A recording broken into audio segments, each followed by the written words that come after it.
One of the famous stories about Dylan is that he was a kid. He was 19 years old, just coming from Hibbing. So he would not have been exposed to this great folk background going all the way back 100 years of American folk music. But some of the people he played with here in Minneapolis were much more worldly and had money, and they had bought albums of famous people playing in the 40s and 50s, from Woody Guthrie and other sort of famous names of that time who were folk singers, American popular folk singers.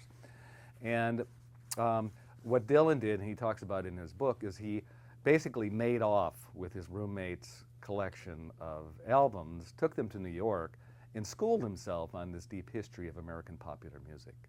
And so his background was self-taught and also borrowed from Minneapolis while he was here at the U. Okay. Most people agree he made it up for himself. It's not really a Hibbing way of talking. I mean, Hibbing's folksy the way any place outside of Minneapolis, St. Paul is folksy, because we're a Midwestern state and that's the tradition here. But it's not old-timey folksy.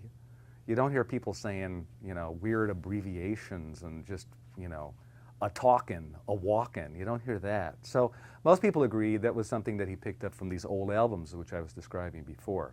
That people did do that people like Woody Guthrie and a lot of the sort of folk people who came from the South actually did talk a walkin' and a talkin' and that kind of language, which came from the South up Highway 61.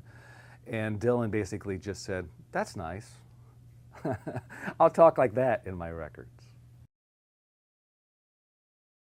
Once he started writing his own songs, they were pretty confessional. They were about my life in New York or on the street or in Minnesota or what I do, you know, who I'm sleeping with, who I've left behind, what I like to be doing, all those sort of issues that people had not really addressed in folk music. Folk music earlier was, this land is your land, this land is my land. It was a big gesture toward everybody, you know, come on into the crowd.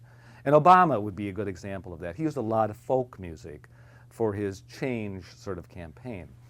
But when Dylan started writing his own stuff, he was able to incorporate his own life into these things that people got. It was like, oh, I felt badly about losing a boyfriend or a girlfriend before.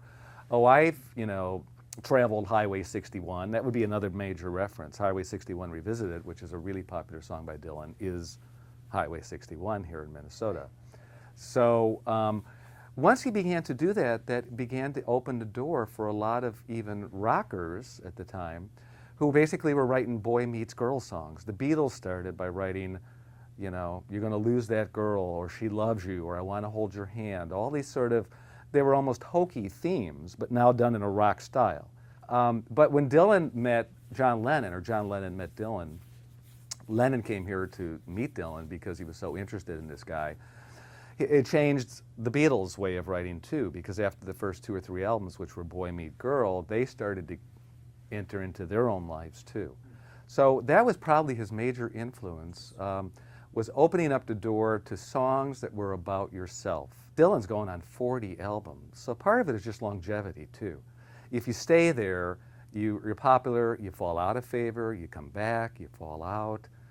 You know, you're there for the long haul, the way the Rolling Stones are. They're still there.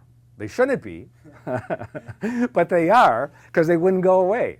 But Dylan, since it was folk music, it sort of transcends, you know, it sort of reminds you of the 20s, but it also reminds you of the 2010s, because it wasn't set the way some musical styles are, really firmly in one particular generation. There are bandmates and relatives and traces of Dylan. His house is still there in Hibbing. So what we were able to do is to do the sort of local work that brought in documents, stories, histories, etc. So one of the untold stories of Dylan was basically, what's it like to grow up as a Jew in the Iron Range? And people allude to that sometimes, but not often, because when Dylan was growing up, he often told stories about where he came from. You know, he said he was an Okie for a while, he was this for a while. So he never really came clear about where he was from. And we were able to sort of get those documents and get those stories and get those histories and put them into the book.